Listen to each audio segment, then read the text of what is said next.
Sovereign in the mountain air, sovereign on the ocean floor, with me in the calm, with me in the storm, sovereign in my...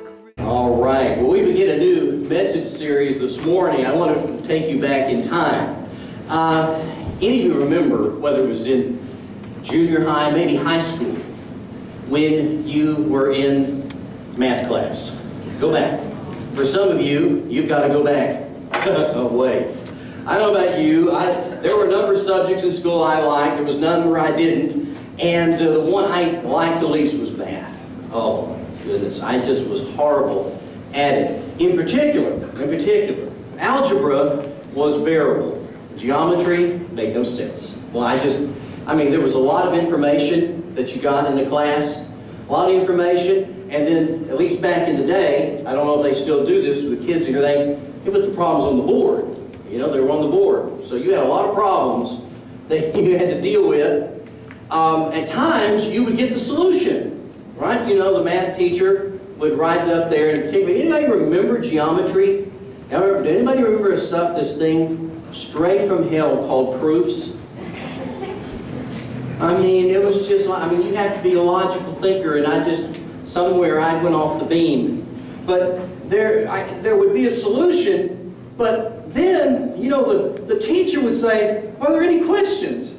I didn't even understand the problem. You know, if you don't understand the problem, you don't even understand the solution, how do you know how to ask questions, you know? And you know, life is kind of like that. You know, there's a lot of information, there's a lot of stuff going on.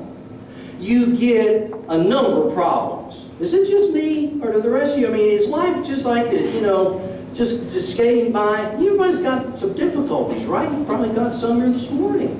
And you got problems, and then sometimes you get solutions. The answer to the problems are pretty easy.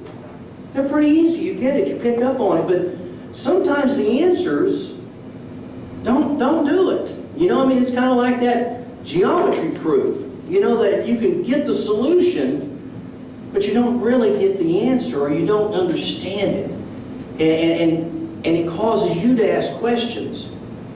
But sometimes the problems in life can be so knotty. You know, all tied up and tangled up. Man, you don't even know where to start. You're not even sure which question to ask. Anybody here ever had that in life? It's just me. We've had that, right? Well, I want to talk to you over the next few weeks about some of those questions that sometimes people ask. This is not new information. I didn't originate this. These are the questions that many people will ask and they go through in life. And let me just talk to you about what we're going to do over the next few weeks. We're going to be looking at questions like, how do I rebound from my life failures? Anybody here failed in life? We've all failed. How do you rebound? Sometimes the failure is just significant. How do I learn to deal with daily depression? Some people have it. Sometimes it's clinical. Sometimes it's just emotional. There are other questions like, how do I cease being ordinary? And how do I become extraordinary? You know, we hear people talk about, go from ordinary to extraordinary. Great. How do you do that? How do you do that biblically? Other questions. How do I overcome those gut-wrenching problems that we're talking about? How do you do that? And folks, some things, they just require specific attention. We can't do that with all of these. But we're going to try. Another question is, sometimes we get the easy answers. Just trust God. And folks, that's a great general answer. But sometimes that's just what people say, and it stops there. And you just trust God. Just go. And sometimes in life, man, that's just what you have to do. But sometimes that's just an easy answer. They come from the lips of people that really, really don't care. And they're just trying, or sometimes they don't know what to say. Sometimes in life, your question may be, how do I even know there's a God? I went all my life to church, or I accepted Christ a number of years ago, or maybe you're someone that, you're not really sure whether God's real or not. And and maybe the circumstance in your life, it brought you to the point where you're going, God loves me? How do I even know He's real? You ever had asked that question? I have. And there's a lot of people out there that are. And sometimes our answer is just so insignificant. Sometimes you'll have people knock on your door that they follow a false god. And we don't even know how to respond to them. So we'll close the door in their face. We got to do better than that. I want to talk to you today about another question. I don't know about you, anybody have stress? Who doesn't? You know, people always say, you got to get rid of stress. You know what? Stress is a part of life, isn't it? I mean, some stress is good. Did you know that a few years ago at University of California, Berkeley, they were studying the habits of amoebas? You got to be pretty bored. Study the habits of amoebas. Or you got to be pretty smart. I don't know. But they were studying what gives amoebas ulcers and high blood pressure. I don't know what that does. I don't know how amoebas, how they get them. I don't know how they deal with them. But what they discovered is that they would put the amoeba in a stress-free environment. They removed all its stress, all its challenge, everything. And you probably heard about this. You may have heard it popularly. You may have not known. It came from the University of California, Berkeley. But you know what happened to that amoeba? It dies. It dies. Because there is some stress that we do need. If you don't put stress on, if there's not some stress on you emotionally, then you're not going to grow relationally. If there's not some stress on you spiritually, you will not mature in your Christianity. If there's not stress on your musculature, then your muscles will not grow. They won't be healthy. So we need some. But how do you deal with the day in, day out grind of stress that has become overwhelming to you? I mean, it's just really too much.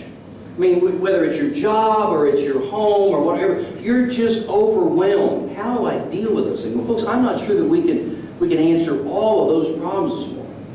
But a lot of people deal with that in a lot of different ways. Some people, this was the most popular way. Listen, some of you may. How do you deal with stress? These are all the way from the highest percentage down to the lowest. Some people listen to music. That sometimes helps, right? I remember back when I was in high school, one of the best ways I could deal with problems is just drive around and listen to acid rock music. Well, that was just kind of stupid, but nonetheless, I mean, you got off on Nirvana or whatever was going on at the time, and you listen to it. Well, sometimes listening to music, exercise or walk, read, spend time with friends or family. Sometimes that's the problem. You need to spend time with friends and family.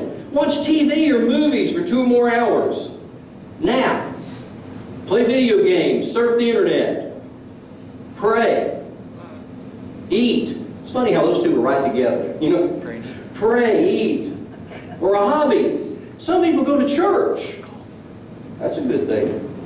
But the thing was right after it was they drink alcohol. I didn't understand. Maybe they went to church and they started drinking alcohol. I don't know how that went together, but nonetheless, sometimes just drinking alcohol, doing drugs. And some people, now they shop. I wonder if who would that be? You know, who was doing the shopping? And then some people smoke. I don't smoke Marlboros or Doobies. I don't know what they do, but anyway, they're smoking, right? So that's how they relieve their stress. And you know what? For some of us, some of those things, I mean, it's a good thing when you can do some of that. But, you know, as I look into the Bible, the guy that had the most stress of anybody was Jesus, right? I mean, you talk about a guy that had stress. I mean, this was a guy that was abandoned by friends. This was a guy that was ridiculed. I mean, he was the one that was only put on a cross. I mean, there was demands on his time. There were interruptions. I mean, if there was ever a guy that had to deal with it, and I know Jesus Christ was both God and man, but yet he was also human, and he dealt with these things. You know, one of the best places that we can go in the Bible, we're going to find out how to deal with stress in life, right out of the life of Jesus. So I'd kind of like to topically this morning take a few passages out of the Gospels, in particular Luke and Mark and Luke and John. And look at how Jesus dealt with this. I mean, because he was the master. You know, they talk about, what is it, stress management techniques. Well, let's talk about 6 from the Bible. Maybe 6 stress management techniques. Are y'all ready? Everybody got stress in here this morning? Are you stressed because you're here at church this morning? Well, let's see if we can deal with that. All right. How do we do it? How can I cope with the stress in my life biblically, the Jesus way? All right. Well, here's the first thing. And this has kind of become cliche, but I think it's a good statement. It is this: by identifying who I am and whose I am. I mean, you got to identify who you are and then whose you are. Who do you belong to? If you're a Christian, then that answer ought to be, you know, that's Jesus, right? Well, that's right. It's God. But let's look at what Jesus said in John 8:12. Jesus says, I am the light of the world. There were a number of I am statements. In the Old Testament, the word I am is the statement of deity, of God. But I am the light of the world in the Old Testament, that was attributed to God the Father. I mean, this is why Jesus is God. I am the light. There was also, he said, I am the door. I am the way, the truth, and the life. I am God's Son. Jesus knew exactly who he was. I am the light of the world. Whoever follows me, that is, whoever, the tense of that word, whoever continuously, habitually makes it a way of life to follow me, will never walk in darkness. You see the never? In school, back in those days, I'll take you back a little bit again. This time in the English class, you know, used to, I would say, never ever. A lot. Like when my wife and I first got married, she wanted to have children. I said, never ever. And we have 4. She won the battle. Never ever. But you know what I remember that English class? You don't talk like that. That's a double negative. You don't say that, right? Never ever. Now some of you are going, well, why do you say it? Because I say that all the time. Well, you know, that's incorrect English. But in the Greek, that is perfectly fine to emphasize a point. It is never ever, by no means. When he says it will never, it is emphasized. A person who walks in my light will never ever dwell continuously in the darkness. It doesn't mean you won't dabble. It doesn't mean you won't sin. But he says you will never feel the punishment of the darkness. You will not walk in that domain. That's not you, if you're related to me. Jesus knew who he was. And he says, you will never walk in darkness, but you'll have the light of life. Jesus knew exactly who he was. Let me ask you a question this morning. Who are you? Who are you? And we often define ourselves in different ways, by what we own, our personality, maybe our presence, our person, what we own, any number of ways. Maybe it's the hardest question in life. If you want to have a de-stressor in your life, the thing you have to settle in your heart is not just one time, but who you are, to know who you are, and to know whose you are, who you belong to. It'll really help you make decisions in life. It helps you make decisions, because if you are going to have to make a decision or something that's stressing you out, you're going to determine that decision based on who you are and who you belong to. And that'll really nullify a lot of other options for you. Because you see, if you don't define who you are, somebody else will. Somebody else will define it for you, because somewhere along the line, you're going to be required to perform and to conform. In the book of Romans chapter 12, the Apostle Paul says, do not be conformed to this world, but be transformed by the renewing of your mind. The word there, conform, there was an old translation we don't use much anymore. It's called the Phillips translation. And there's a great transliteration of that verse. It is, do not let the world squeeze you, conform you into its mold. And very often that's what we do. We get pressured. If you don't know who you are and whose you are, then you will be pressured to perform a certain way outside of the realm of the light and to do it in the realm of darkness. You will be pressured to conform to the standards around you, whether what you see on television, or the people you deal with at work, or that which is popular. You have to know who you are and whose you are. And oftentimes we look at it and go, Bruce, what does this got to do with stress? That's a great theological truth.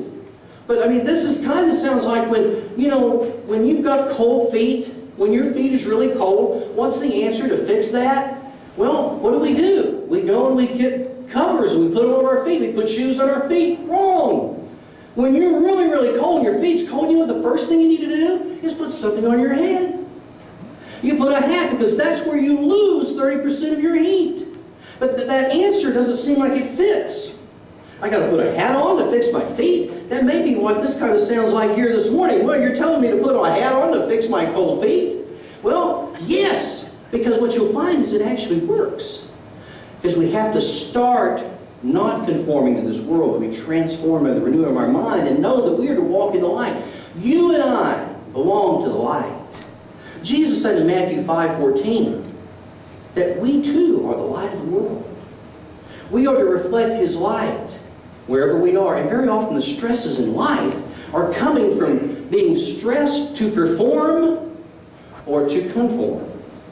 A number of years ago, 2005, there was a great movie with Russell Crowe. I have never watched a movie with Russell Crowe isn't great. I guess Russell Crowe's kind of the man's man. You know, we really like Russell Crowe, but he was in a movie 2005 called Cinderella Man. Anybody remember Cinderella Man? It was based on a true story. There was a great boxing match a number of years ago. In fact, I went back on YouTube and watched it. I mean, I didn't know they would have this boxing. It was back in the 1930s. It was between a guy named James J. Braddock and a guy named Max Baer. Did anybody used to watch the old Beverly Hillbillies? Anybody remember Jethro?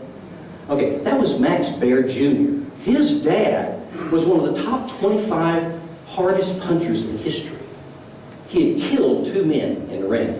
In the 1930s, James J. Braddock was a guy that had arthritis, and he had fought, and yet he was just kind of a journeyman fighter, and arthritis was really getting the best of him, and he went on public assistance, and he was so ashamed he didn't want to be on public assistance. He worked on docks, but he finally was convinced to come back into the ring to fight to be able to provide for his family.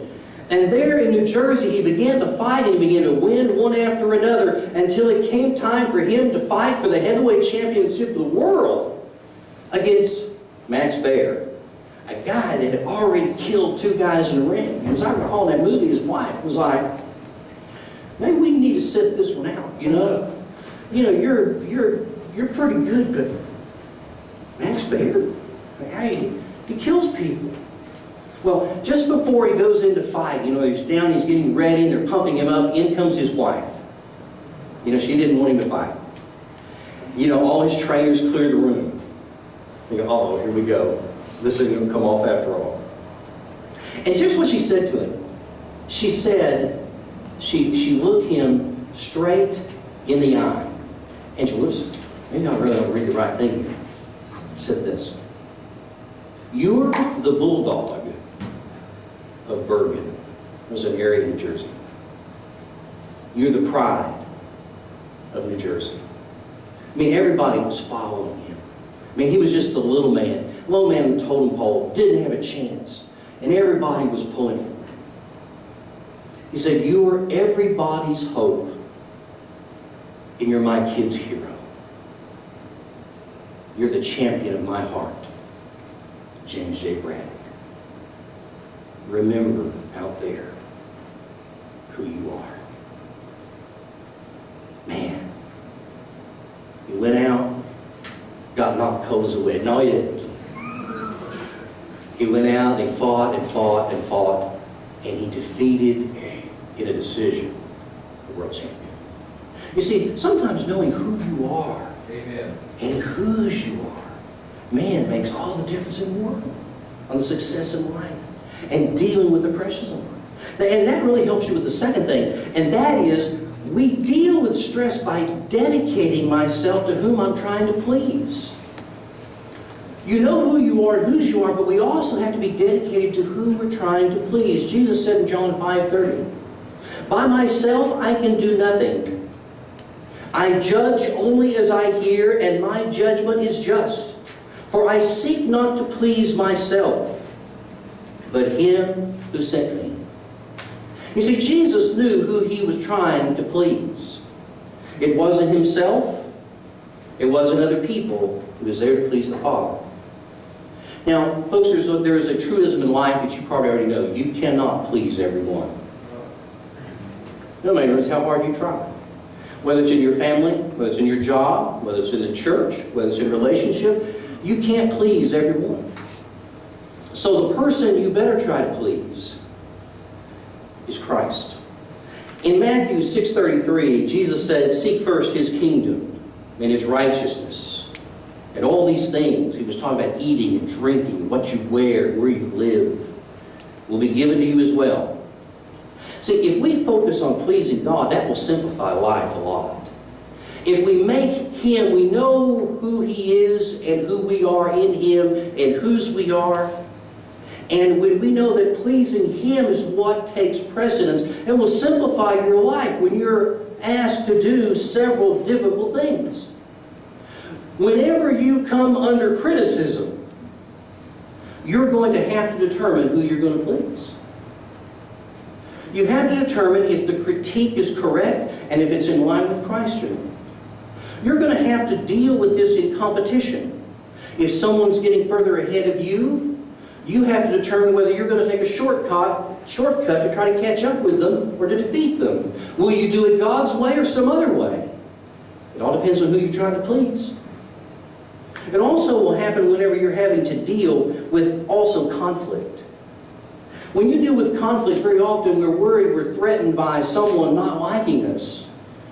And we certainly want people to like us. But sometimes we have to make decisions that are based upon what God would have us to do. That's not always easy to do. So you have to know who you're trying to please. I want to encourage you in life to have some core values to place. Put down some core values. We talk about that in businesses, we talk about that in churches, but you need some personal core values in your life. A number of years ago, there was a movie that came out when I was a kid. It was called Brian's Song. Anybody remember this? It was about Gale Sayers and Brian Piccolo. I show really how old I am in referring to some of the younger ones in the room. Like, what is that? Who is Gale Sayers? Great running back, but it was the time when these two guys, it was a true story about Gale Sayers. He roomed together with Brian Piccolo. One man was an African American, another was Italian American. A white man and black man had never roomed together. Ever. That's right. And this was the first time that happened, and Gale Sayers wrote a book, which later came out as a movie.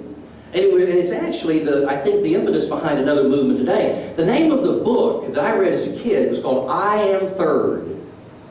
And Gale Sayers' core values, I don't think we called them then, but his core values were this: God is first, my family and friends are second, and I am third. Today we hear the movement, I am second. Sayers put another one in there first, family and friends. And in that movie, they came to be not just good friends, but each came to love the other.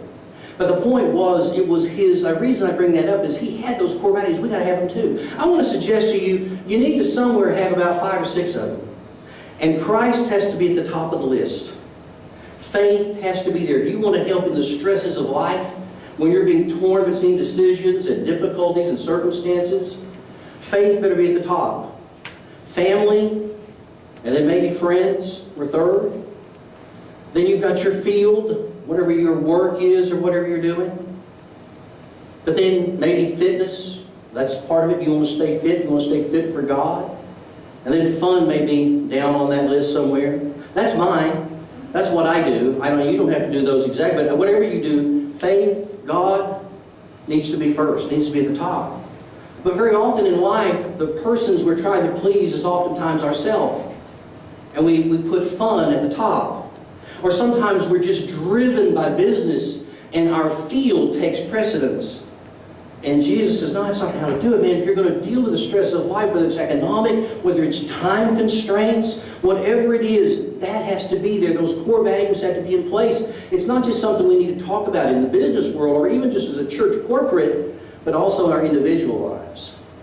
So, when that happens, when we get those things in place, we know how to to deal with circumstances, decision-making that can take some of the stress off. Here's the third thing. We do it by establishing and organizing daily priorities.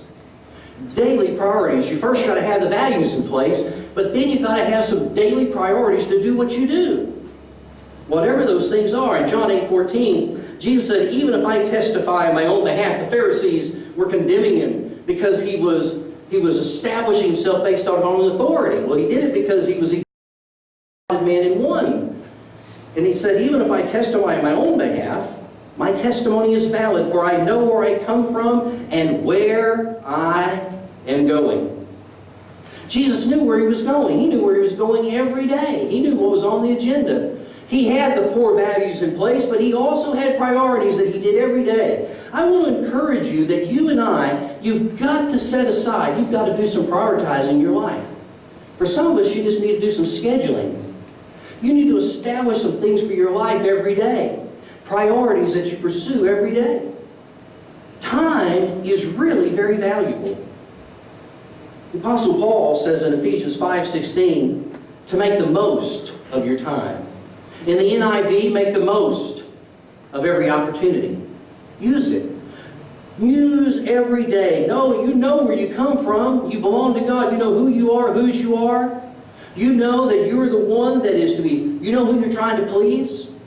So every day you need to establish some priorities, because again, if you don't do it, other people will establish the priorities for you. You'll get pressured. You will give in to, you're either going to set priorities or you're going to give in to pressures. That's how it works, doesn't it? And Jesus knew that very well. How do you do that then? Some of us stay busy doing a lot of things, but activity does not necessarily equal productivity. We have to be doing the activity that is most important and prioritize, keeping those core values in mind as you do them. The idea is that I would say there was a guy named Tim Sanders. He was a chief solutions officer at Yahoo a number of years ago.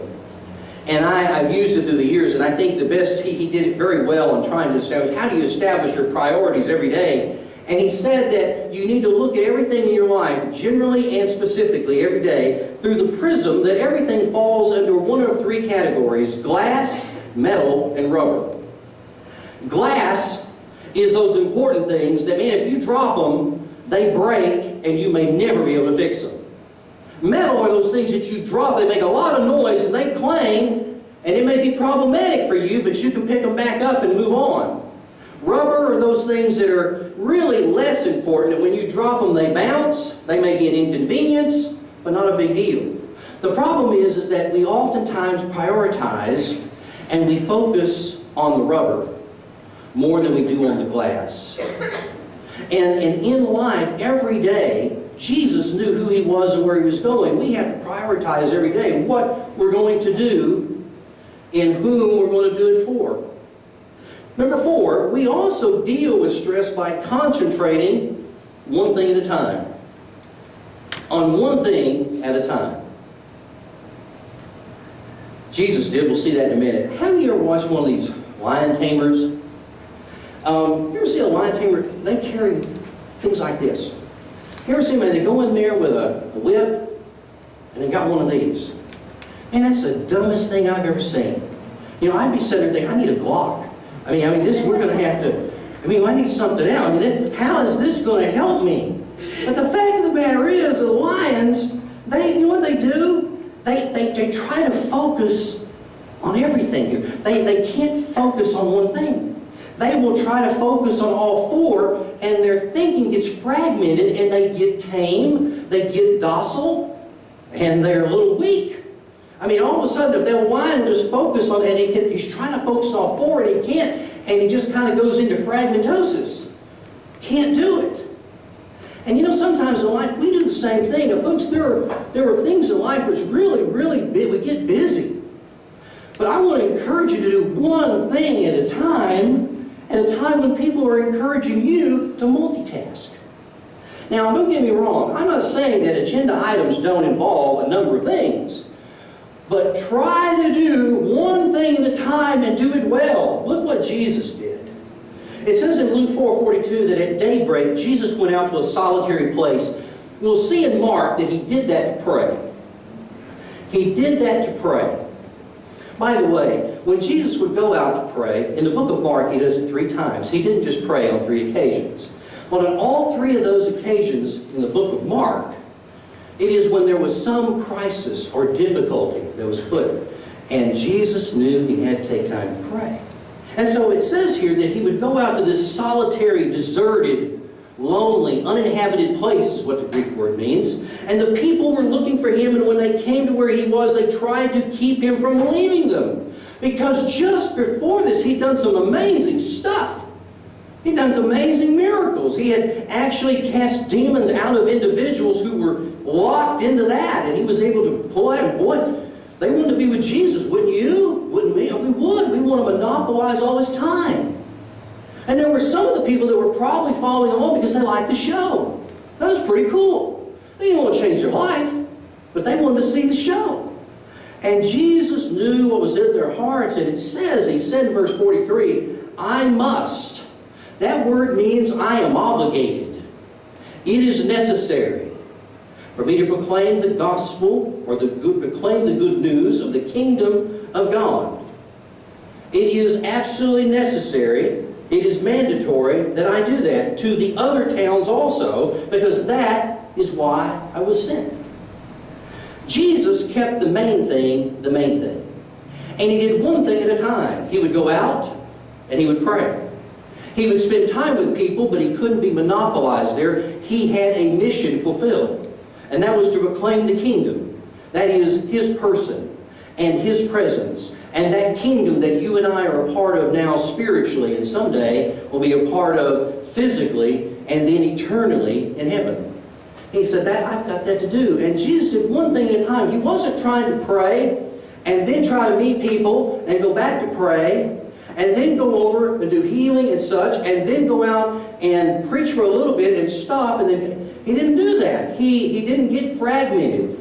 What he did is he did one thing at a time, and he did it well. Any of you ever tried to catch a jackrabbit? Anybody ever tried that? I haven't. It seems it would be impossible for me, especially now, to catch a jackrabbit. But when I was younger, and we would go out in rural areas with some of my cousins, we would run after jackrabbits. I never wanted to catch the jackrabbit, but some of them occasionally would catch a jackrabbit. But the problem is, it's quite an ordeal to catch one jackrabbit. You ever tried to catch 2? I mean, in times in life, we want to do so many things. It's like trying to catch more than one jackrabbit at a time, and it just doesn't work. We shared with you a few months ago that there was a study done at Stanford University, and they determined that multitasking, they were going in to study how people who multitask do it. Because they were just blown away by it, to be able to focus on so many things. And what they determined is that when they began to really look at the results, that people who multitask accomplished far less than individuals who took one thing at a time or segmented out some time for one thing at a time. And those who multitask ultimately didn't do very well, because what they could do is a lot of different things, but they did a lot of different things not very well. And in our lives, at times, we can get life is hard. It's hard to segment it out like that. But at times we try to do so many things and try to fulfill so many different desires of maybe sometimes other people that get overwhelmed. It's overwhelming. We can't do it. So we don't want to do that. We also, number 5, how do you deal with this? Well, by delegating responsibility to lighten your load. I know that's too is sometimes difficult. What if you don't have somebody to delegate to? We'll talk about that. But look what Jesus did in Mark 3. Jesus went up on a mountainside, and he called to him those he wanted, and they came to him. He appointed 12 that they might be with him, and that he might send them out to preach and have authority to drive out demons. Now here's the deal. Couldn't Jesus have done that on his own? Couldn't Jesus have just did it all by himself? Well, absolutely. I mean, he was eternal God. But he brought other people in so that he could delegate out what needed to be done in life. At times, it's easy or it's not so easy, but to delegate when you've got a number of people around you, or when you're on a job and you can delegate because you're in a supervisory position, but it's not always easy to do that in other circumstances in life. But the fact is, nonetheless, is that you and I, the idea is that we cannot handle the pressures of life alone. God didn't design you for that. The idea is that whether you're on a job or you're in a church or you're in a relationship, you have to try to delegate out. You have to be willing to share the load. And sometimes you just can't do it by yourself. But why do we, I don't know, but some of you may have no problem delegating. You're fine with it. Boy, I can take that and just hand it off. Boy, I don't mind doing that. But some of us can't do that. You know why? Let me give you two reasons. If you're a person who has a hard time, when you're going through the struggles of life, and you're trying to handle something, and you choose to handle it by yourself with no help, you know what you're struggling with? One is perfectionism. You have determined that you're the only one that can do it. Right? And especially on the job. You may have a hard time delegating. So in the church, sometimes we have a hard time delegating to somebody else. They say, well, I can just do it. I can do it a whole lot better. I'll do it in less time. You know, but man, you're just stressing yourself out. Same way in the home. Mom, you got kids. Put them to work.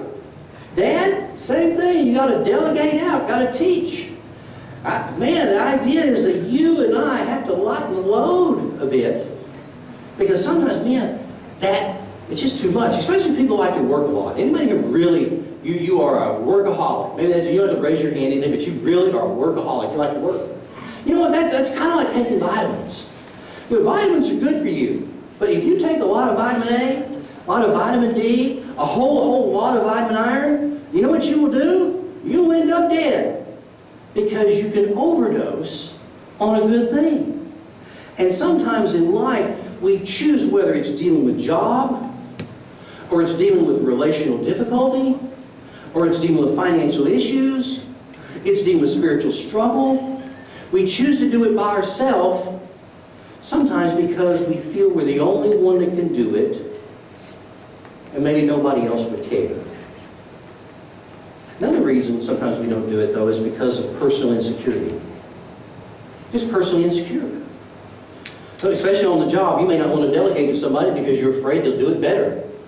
Right? Here a couple years ago, we had a video of Francis Chan, preacher for a couple of weeks.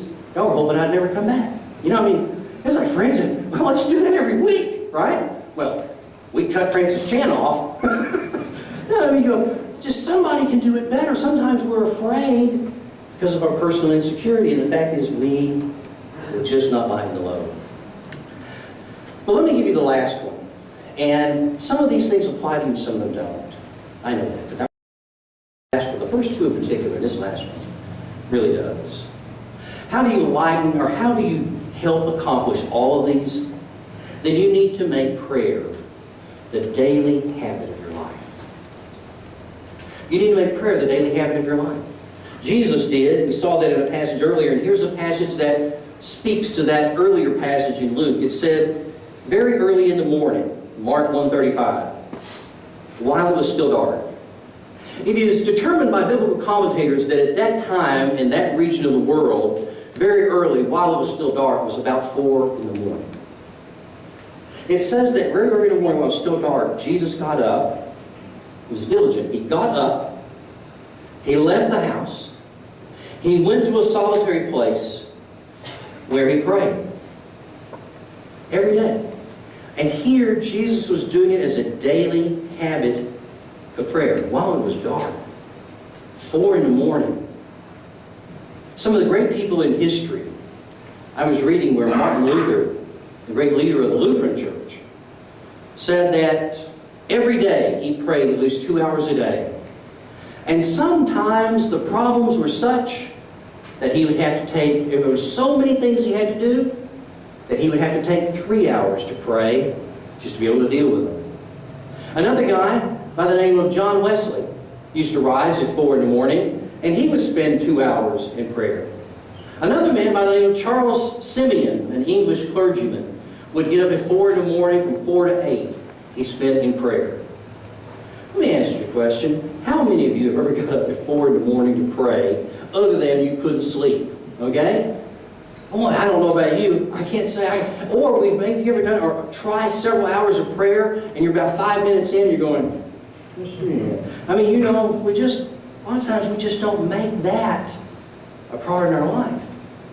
The stresses of life, really, ultimately, we can deal with them when we are hearing from God in His Word and we're in a daily habit of prayer. Every day.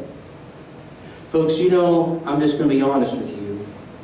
I've dealt with a lot of Christians in different places, and this is certainly not an indictment of you. Larger churches, smaller churches. God is not very real to many people. And you learn that when the bottom falls out of their life.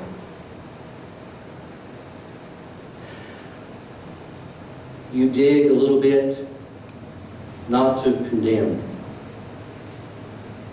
but spending time with God is nowhere on the priority list. It is nowhere in a daily habit list of spending time in communion and talking to the God who can help you deal with the pressures of life. I've never been in a submarine. Because of my claustrophobia, I'd probably kill everyone on the submarine trying to get off. But do you know there are depths of the sea that some submarines cannot go? There it is so intense, the pressure per square inch can take submarines and crush them like aluminum cans. But there are other special submarines, bathyspheres, that have inches and inches of thick steel, that are very cramped quarter. And you can get in that and you can go to virtually anywhere in the sea. But when the depths of that, the sea is extremely deep. And what has been discovered, even in those great depths, guess what you find there? Little fishies. Little bitty guys just swimming around. Depth of the sea. Now how in the world does a little bitty fish, how in the world can it go to that great depth where a nuclear submarine can't? And how come it's not exploding? Well, it's obviously by God's sovereign design, but the fact of the matter is the pressure within inside that fish is equal to the pressure outside of it. That's how it handles it. See, God provides that for the fish and that great depth, so that that pressure and all the pressures that come from without, there is an equal amount of pressure to meet it. And that's what prayer does for us. That's why it's so absolutely essential to our life every day. And if we're not doing that, and we're not hearing from God, and we're not speaking to God, then we miss out. Here's a verse you want to write down. You know it. But in Philippians 4, 6, and 7, it says, do not be anxious about anything. Do not be anxious about anything, but in every situation, by prayer and petition with thanksgiving, present your request to God. And folks, this is not conditional. It says, and the peace of God, which transcends all understanding, will guard your hearts and minds in Jesus. Does that mean your problem will be fixed like that? Oh no. Might. But the problem may even get worse. But he says here that if you will come to Him with conversation and prayer, offering your need to Him, thanking Him just for what He's done in your life, what He's going to do in it, that the peace of God, which transcends any understanding, doesn't make sense, He'll give you that peace. Folks, I want to say to you this morning, very often, that's what we're missing out on as Christians. Some of you may have difficulties or not difficulties. You may have difficulties tomorrow that you don't have today. We all are going to have pressures. We're all going to have stress. I want to encourage you to let these 6 things, maybe not all of them apply to you, but apply them to your life and see what happens. Maybe here today also, you're not a Christian. I hope you are. But if you're not, you need to listen to the words of Matthew 11, 28, 29. Jesus said, "Come to me, all you who are weary and burdened, and I will give you rest. Learn from me," Jesus says. "I am humble of heart, and I alone can give you rest for your souls." If you don't know Christ, and see me when this service is over, give me a call this week. Let's talk about it. If you've never given your life to Christ, start the journey. Place your faith in Him. You can't earn it. You can only receive it. And Jesus Christ wants to start that journey with you today, or maybe you just detoured in life. Maybe you just need to get back on the highway. Start today. Whatever you're going through, you know what? God can see you through it. Will it be easy? Not necessarily. He promises that He will give you His peace, His presence, His power to deal with it. And you know what? The people sitting around you are to help you do that too. That's why we're a church family. Would you bow with me? Let's pray. Master, thank you that you are the great God, the only God. Lord, we thank you even for the stresses and difficulties that may be represented in this room today. Maybe marital. Lord, it may be problems with children, parenting. Maybe it's a job. Maybe it's illness. Maybe it's illness that's not going away. Maybe it's circumstances changing that cannot change back. Maybe it's a struggle with death. Maybe it's a struggle with the loss of a friend. It could be any number of things. But Lord, today we know that you are the one that provides peace. Lord, you're the one that gives joy. Lord, we pray today that we will take whatever that may be and give it to you, and through your enablement and power rise above it, and use it to minister to the people. And Lord, today if there's someone here that has never given their life to you, Lord, help them to begin the journey even today. I ask you to forgive them of sin, to come into their life, to be their Lord and Master, and that they will commit this time, this moment, to follow you wherever you go, into stress-free zones and into stressed-out zones, but willing to go wherever you go, and wherever you're not, they don't want to go there. Father, we thank you that you've been here today. I pray that you will help us to represent you as we leave. In Jesus' name we pray. Amen. Have a great week. God bless you all. Sovereign in the mountain air, sovereign on the ocean floor, with me